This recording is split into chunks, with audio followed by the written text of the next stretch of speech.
మనం 3 రాజధానులు అన్నాం కదన్నా, ఏమైంది? ఏంటి? అబ్బా 3 రాజధానులు దీనికన్నా అయ్యా భూ పెట్టేటియా? జాబ్కి వెళ్ళంటారన్నాం, ఏమి ఇవ్వలేదు.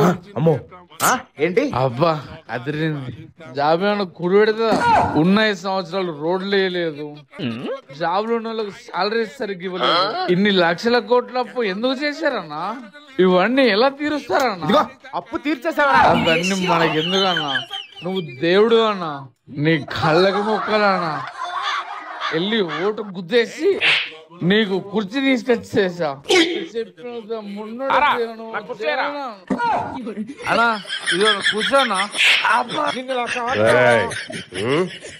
అమ్మో కాలువా కప్పాల్సింది పోయి, ఇంకా అవార్డు ఏదైనా ఉంటే నాకు ఇవ్వాల్సింది పోయి.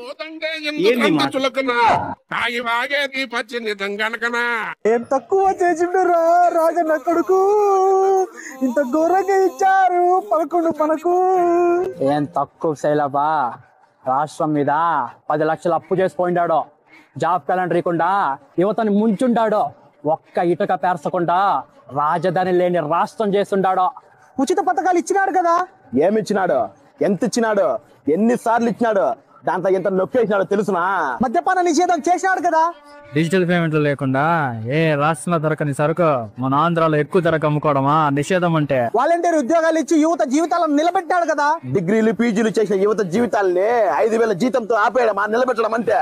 మీరెంత ఏడ్చినా ఆంధ్రాని అభివృద్ధి పథంలో నడిపిస్తున్న చంద్రబాబు, పంచాయతీ శాఖని పరుగులెట్టిస్తున్న కళ్యాణ్ బాబు, ఆంధ్రాకి కొత్త కంపెనీలు తీసుకొస్తున్న లోకేష్ బాబు అస్సలు తగ్గేదేలే. కూటమంటే ఫైర్ అనుకుంటున్నా? వైల్డ్ ఫైర్ కదా.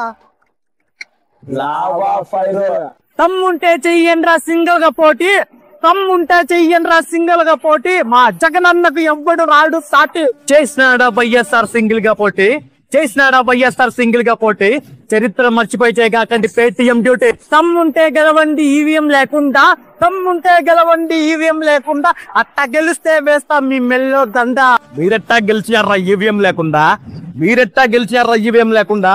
మంగళవారం మాటలు ఆపండ్రా.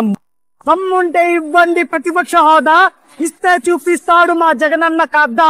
దమ్ముంటే తెచ్చుకోండి 18 సీట్లు. దమ్ముంటే తెచ్చుకోండి 18 సీట్లు. తెచ్చుకుంటే తాగే కూటమి మీద వాగేసి పోతారు మీరు పిచ్చి ఆసుపత్రికి.